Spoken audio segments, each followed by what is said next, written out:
Que la paz de Jesús esté contigo. Te saluda tu amigo y servidor Hugo Maciel de la comunidad evangelizadora La Peña, predicador católico de la diócesis de San Lorenzo, Paraguay. Hoy, sábado 23 de octubre, como todos los días, la Iglesia Católica nos invita a reflexionar la palabra de Dios. La liturgia católica nos propone hoy el Evangelio según San Lucas. Estábamos en el capítulo 13, versículos del 1 al 9, nos dice la santa palabra de Dios. Por aquel mismo tiempo fueron unos a ver a Jesús, y le contaron que Pilato había mezclado la sangre de unos hombres de Galilea con la sangre de los animales que ellos habían ofrecido en sacrificio. Jesús les dijo: ¿Piensan ustedes que esto les pasó a esos hombres de Galilea por ser ellos más pecadores que los otros de su país?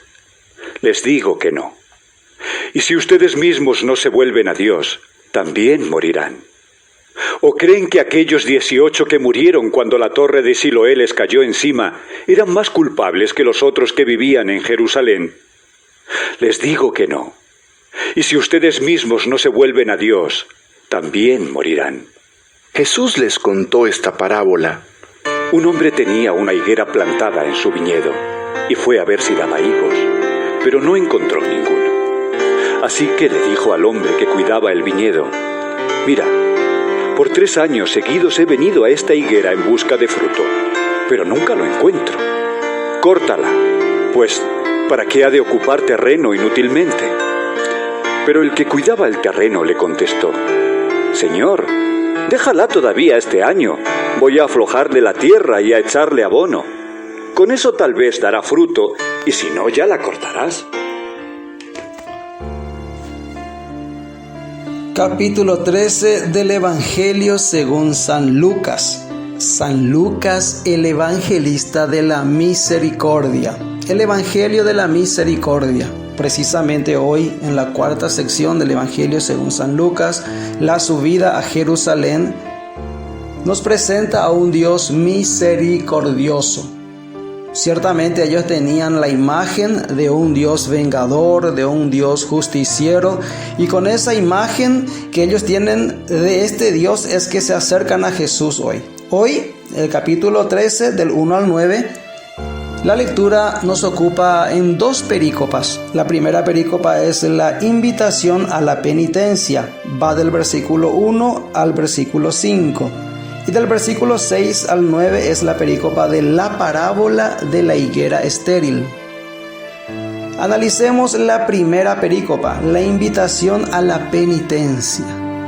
Se acercan estos hombres, como habíamos dicho, que tienen la figura de un Dios justiciero, de un Dios vengador, muy influenciados tal vez por los líderes religiosos de aquella época y principalmente por la corriente farisaica, los fariseos que esperaban la venida del reino a través del cumplimiento de la ley. Si no cumples la ley mosaica, la ley dada por Dios a Moisés, ciertamente estás en falta con Dios, y por eso no se puede hacer realidad el reino de Dios.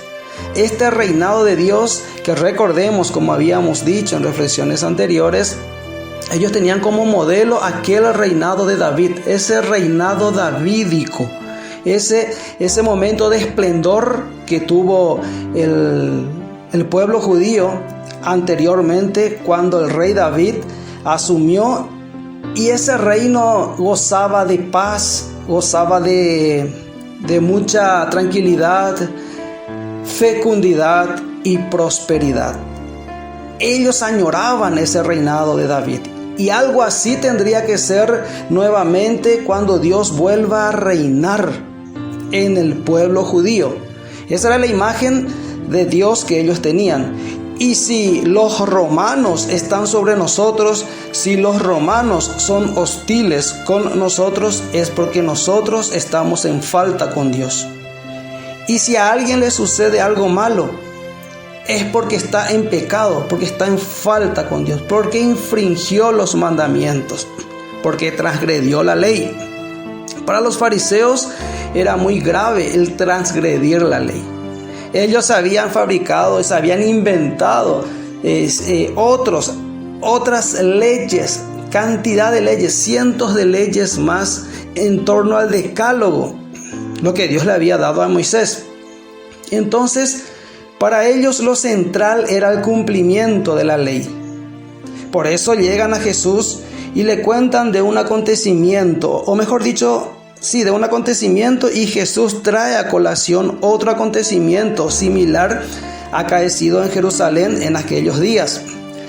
Las Sagradas Escrituras no mencionan datos muy específicos sobre estos acontecimientos que menciona hoy el Evangelio, pero si nos vamos a la historia, el historiador Flavio Josefo nos habla de que ciertamente Pilatos llegó a derramar mucha sangre de judíos, inclusive en el recinto sagrado.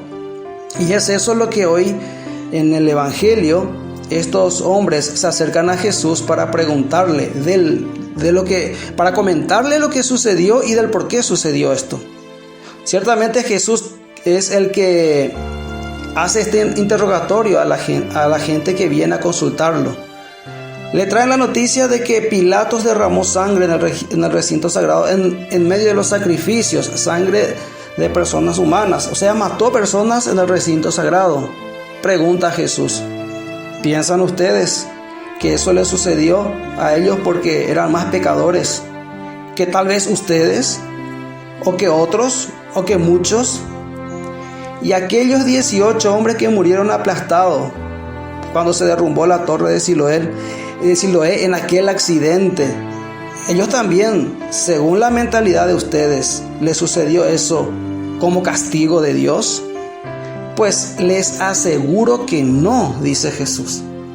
¿Y qué presenta Jesús? Jesús presenta a un Dios misericordioso, a un Dios que está por sobre toda ley, a un Dios que tiene un rostro misericordioso. Y de hecho Jesús es el rostro visible de Dios, que va a presentarnos a Dios como nuestro Padre, alguien con quien podemos tener una relación filial de hijos de Dios. Y queda más claro hoy cuando en la liturgia de hoy, justamente hoy, escuchamos en la primera lectura que nos propone la liturgia, que es de la carta a los Romanos, capítulo 8, versículos del 1 al 11. Dice en la primera lectura que nos propone la liturgia hoy, Romanos 8 del 1 al 11. Hermanos, ahora no pesa condena sobre los que están unidos a Cristo Jesús, pues por la unión con Cristo Jesús, la ley del Espíritu de vida me ha librado de la ley del pecado y de la muerte. Lo que no pudo hacer la ley, reducida a la impotencia por la carne, lo ha hecho Dios.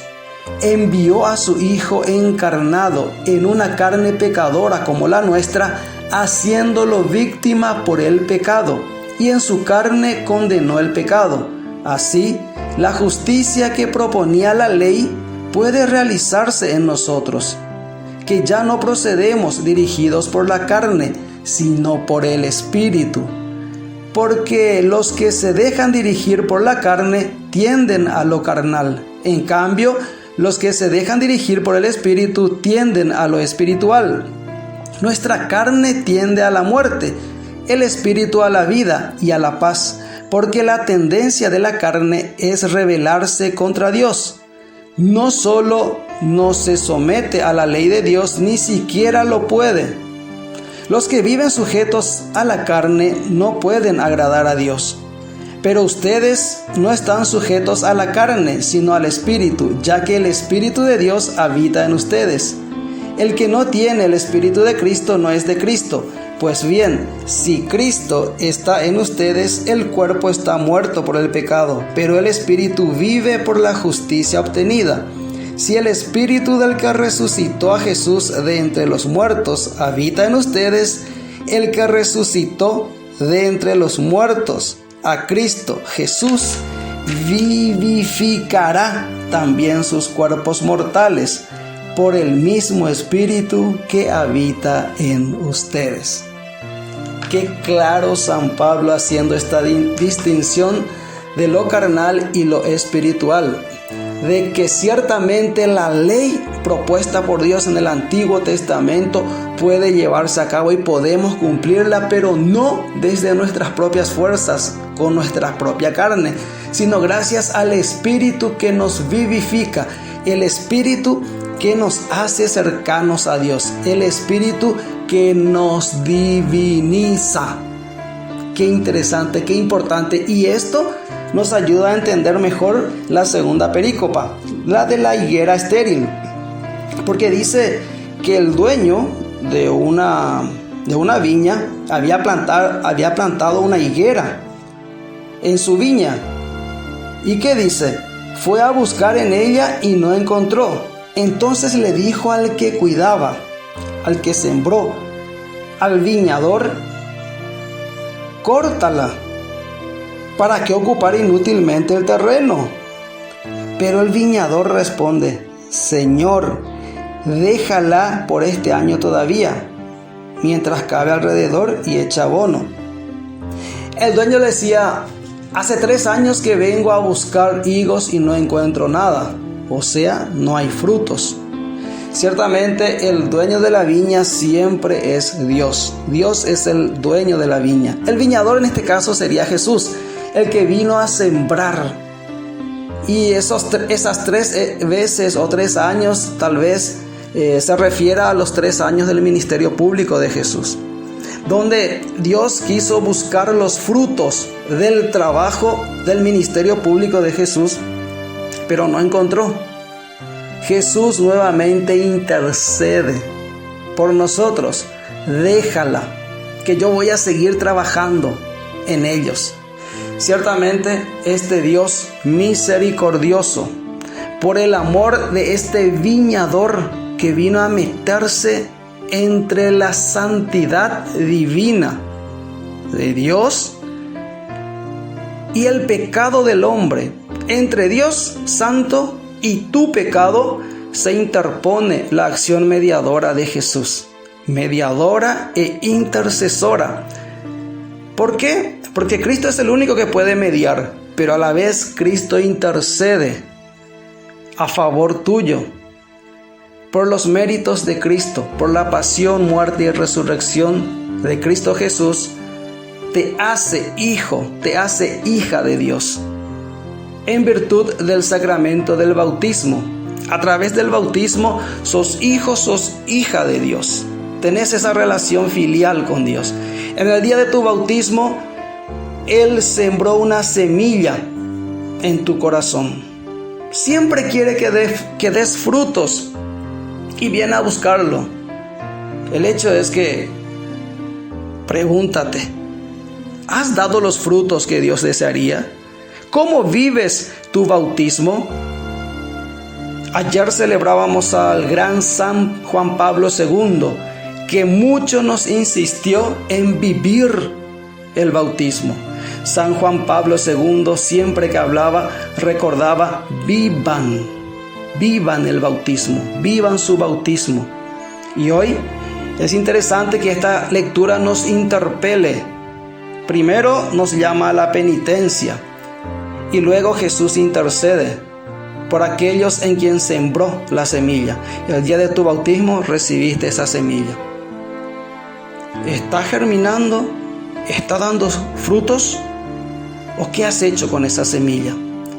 Esas semillas son los dones del Espíritu Santo. Ya acabas de escuchar lo que San Pablo dice a los romanos, y hoy te dice a vos: vive según el Espíritu, ya no según la carne. La carne te lleva a la muerte, el Espíritu vivifica, o sea, te da vida. Que la palabra de Dios siga ardiendo en tu corazón. Nunca lo olvides, que la palabra de Dios siga ardiendo en tu corazón. Fuerza, que Dios te bendice.